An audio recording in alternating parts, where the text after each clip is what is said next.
Lorsque nous avons vu l'anatomie dans la première vidéo, j'avais pas mentionné le diaphragme. Donc, j'attendais de vous faire cette petite vidéo pour vous en parler car le diaphragme a vraiment un rôle lors de l'inspiration ou lors de l'expiration. Donc, si c'est le diaphragme, c'est un muscle qui est un peu comme en espèce de U, juste ici.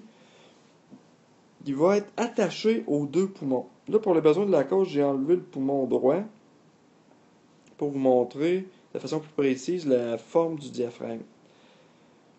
Donc, le diaphragme, lors de l'inspiration, va avoir un rôle à jouer, ainsi que les petits muscles qu'on voit ici, qui sont les muscles intercostaux. Donc, qu'est-ce qui va arriver? Là, il faut penser que pour que l'air puisse entrer à l'intérieur de nos voies respiratoires et donc aller dans les poumons, il faut qu'il y ait un changement de pression quelque part, sinon l'air va rester dans la pièce où est-ce qu'on se trouve. Donc, qu'est-ce qui se passe? C'est que lorsqu'on va faire une inspiration, la première chose qui va arriver, grosso modo, évidemment, là, comme je vous dis toujours, on fait souvent des approximations en troisième secondaire. C'est normal. C'est toujours plus compliqué que ça ne l'a l'air. Nous, on voit ça vraiment en général. Donc, grosso modo, votre diaphragme, excusez, je manque de place, là, votre diaphragme va se contracter et en même temps, les muscles intercostaux. Donc, en tirant sur vos poumons, le diaphragme va augmenter leur volume. Et en même temps, les muscles intercostaux, il y a d'autres muscles aussi qui sont en cause, là, mais disons qu'on va se concentrer là-dessus. Les muscles de la cage thoracique vont soulever les côtes. En soulevant les côtes, évidemment, on fait de la place, donc on augmente le volume de la cage thoracique. Le volume des poumons augmente.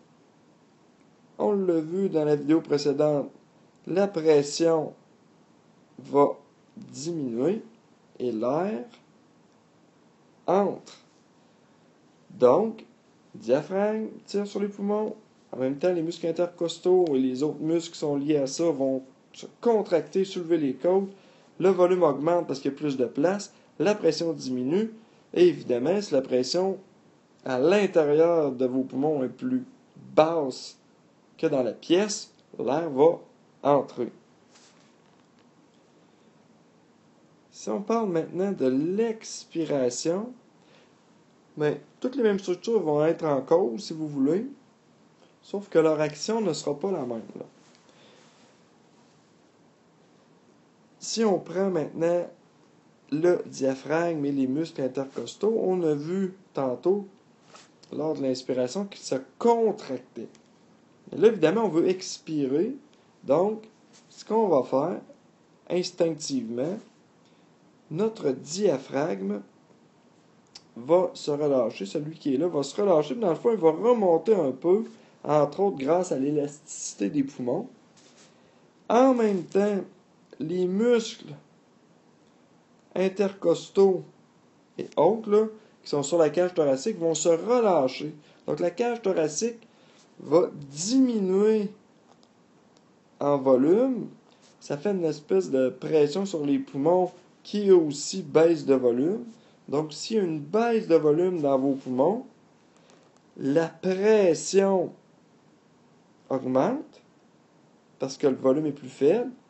Et vu que la pression est rendue plus forte dans vos poumons qu'à l'extérieur, c'est de la diffusion. L'air sort de vos poumons. Donc, c'est vraiment tout préprogrammé. On n'a pas besoin de penser à ça. L'inspiration, l'expiration, ça se fait tout seul et c'est une question de pression.